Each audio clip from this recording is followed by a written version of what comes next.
En weer was het glad met alle gevolgen van dien. Bergingsbedrijven hadden het druk. De telefoon staat rood gloeiend en het is de ene na de andere melding. En verder in deze uitzending.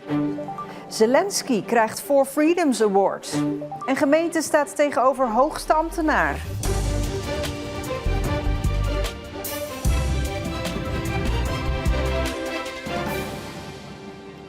Goedenavond, dag 2 in een witte wereld die vooral ook glad was. Het treinverkeer lag een tijdje plat, een aantal bussen reed niet. Het zorgde voor ploeterende fietsers, glijpartijen en ook veel files. Zelfs de strooiwagens stonden in de file. Maar er wordt ook flink verdiend aan die gladde wegen. Door de gladheid gebeurden de afgelopen dagen veel ongelukken. Zo kwam deze trekker bij Vogelware op zijn dak terecht. Belandde een auto in Kamperland in de sloot en gleed een vrachtwagen bij Koudekerke van de weg. De bergingswagens van QC staan daarom nauwelijks stil deze dagen. De bergers gaan van melding naar melding als gevolg van het winterse weer. Dat zijn enorme drukke dagen voor ons op dit moment. De telefoon staat rood gloeiend en het is de ene na de andere melding. Gisteren zaten we op 107, dus ja, dat is best behoorlijk voor het Zeeuwse. Normaal gesproken hebben we een stuk minder auto's natuurlijk die in de sloot belanden. En ja, gisteren lagen zeg maar bosjes, we hadden er lagen er 3 naast elkaar. En al die ongelukken komen vooral door de sneeuw op de weg. Ja, het is natuurlijk moeilijk te zien waarop je rijdt op dit moment. Het is allemaal wit en als je naast de weg komt, de ondergrond is redelijk zacht. Dus ja, ze zakken gewoon weg en dan komen ze er niet meer uit. En heel veel auto's is ook gewoon een kwestie van eventjes lostrekken en even kijken of alles weer veilig is, dat ze op eigen kracht weer verder kunnen. En daarom hebben de bergers nog wel wat tips om te voorkomen dat je moet worden weggetakeld. Sowieso, als je niet de weg op moet, ga niet de weg op, want het is gewoon echt nog op heel veel plaatsen ontzettend glad. En goed je nuchtere verstand erbij gebruiken van ja, wat ben je aan het doen. En mocht je nou toch de weg op moeten, gebruik dan goede banden en pas je snelheid aan is het advies. Desondanks gaat het de afgelopen dagen toch vaak mis en dat betekent voor de bergers vooral... Ja, flink aanpoten. Iedereen doet goed zijn best. We hadden een paar jongens die waren vrij, maar die zijn toch opkomen dagen gewoon uit zichzelf. Want ja, dit zijn wel de dagen waar we het voor doen. Hoopt u dat deze kou nog een beetje verder aan blijft voor het werk? Ja, dat zeker, ja. Wat ons betreft mag dat nog wel even een paar dagen aanhouden, want dat zijn goede dagen voor ons dit.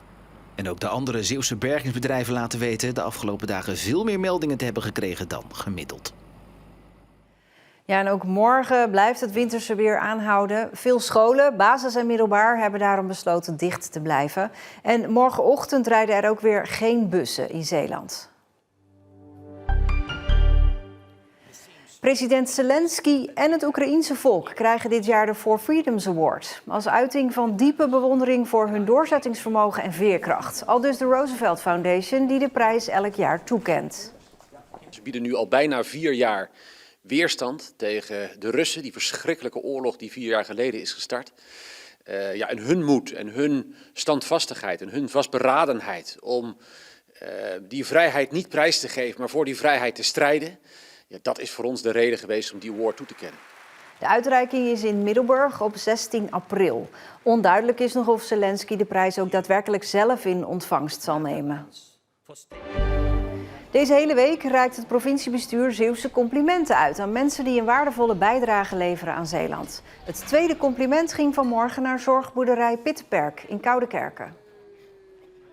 Jullie zijn zo ingericht dat mensen die niet goed mee kunnen doen in de samenleving of die geen goede plek daarin kunnen vinden in de maatschappij, hier wel tot waarde kunnen komen en een plek kunnen vinden. En de manier waarop jullie dat doen, dat verdient echt een hele diepe buiging. Iets dat je met veel passie doet en mensen een kans geven in de samenleving, dat dat gezien wordt en gewaardeerd wordt, is natuurlijk heel fijn.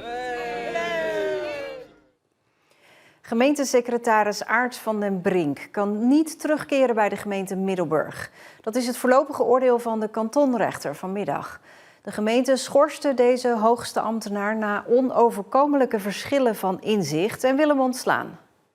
Aart van den Brink is al bijna 18 jaar gemeentesecretaris in Middelburg, als hij afgelopen september met onmiddellijke ingang wordt geschorst. Vanwege een onoverkomelijk verschil van mening, stelt het college van burgemeester en wethouders. Er is veel speculatie tot woede van Van den Brink. Mensen denken dat ik een greep in de kas heb gedaan of dat er sprake is van grensoverschrijdend gedrag. Dat is absoluut niet waar. Mijn gezin en ik worden aangesproken wat ik dan blijkbaar gedaan heb. Ik voel me beschadigd. Burgemeester en wethouders wilden niet zeggen wat er dan gebeurd zou zijn. Van den Brink zelf geeft toe dat er veel discussie was over de inzet van ambtenaren, die het ambitieuze college niet goed zouden kunnen bijbenen. Ik heb het alleen opgenomen voor mijn ambtenaren om de werkdruk behapbaar te houden. Van den Brink stelt dat hij in al die jaren in Middelburg alleen maar goede beoordelingen heeft gehad. Zelfs van het zittende college dat hem in september naar huis stuurde. Ja, en bij de rechtbank in Middelburg is Ariane Lafort. Ja, Ariane, waar is het conflict tussen de gemeentesecretaris en Middelburg nou eigenlijk op gebaseerd?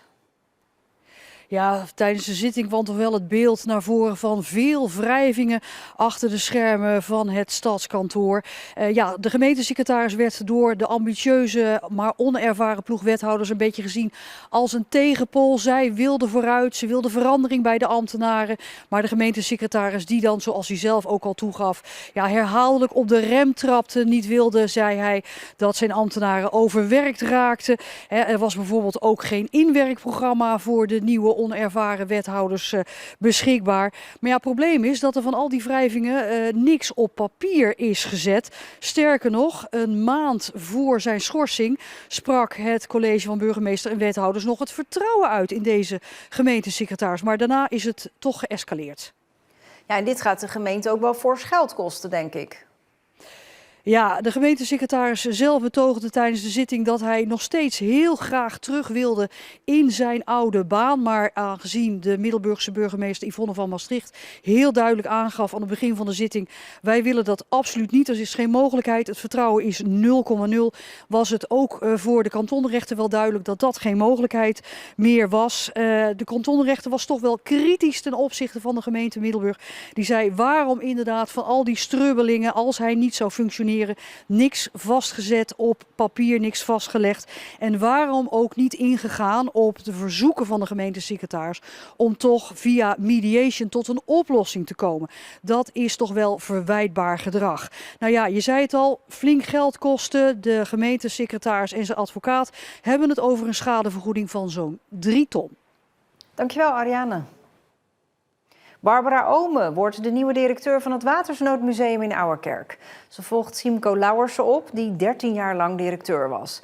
Barbara Ome was eerder bestuurder bij de HZ en het UCR.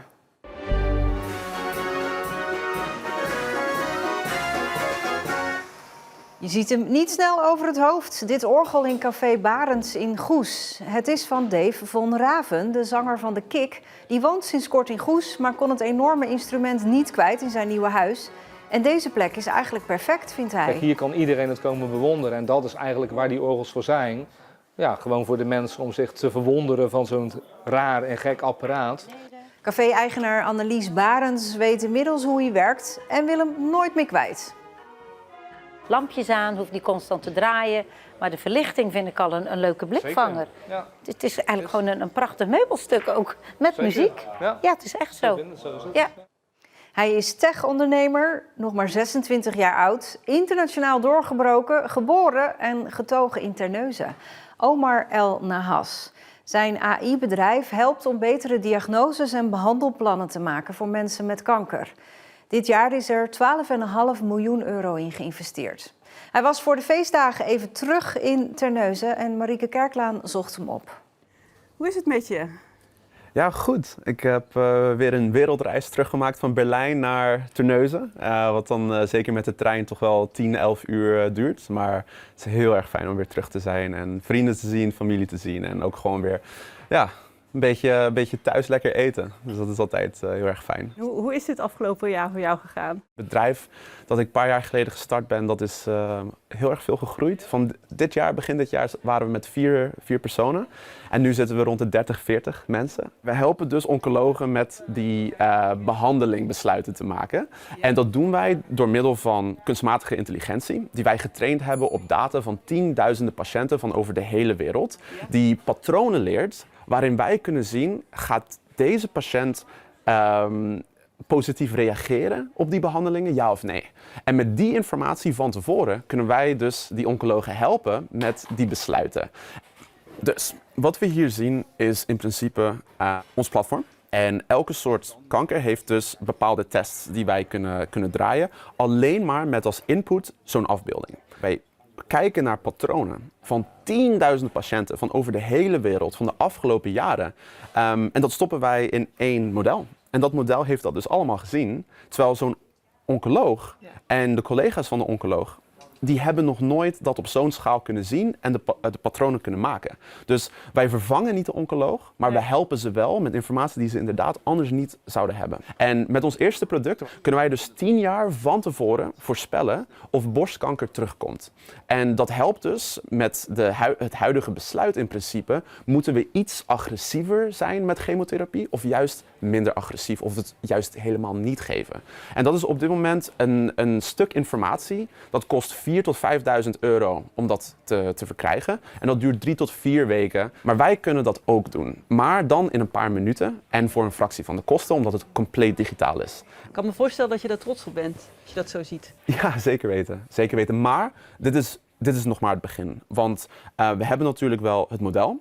Maar om daadwerkelijk dan een model te hebben dat veilig is voor de patiënten, dat kost gewoon heel erg veel tijd, heel erg veel onderzoek en daar zijn we dan nu mee bezig. En dat is ook waar we dan het geld voor hebben opgehaald, om te zorgen dat deze modellen niet alleen cool zijn, maar ook veilig. Tot het moment dat ze eigenlijk gewoon saai zijn en gewoon een tool zijn dat gewoon elke dag gebruikt kan worden in het ziekenhuis. En dat is wat we proberen te bereiken.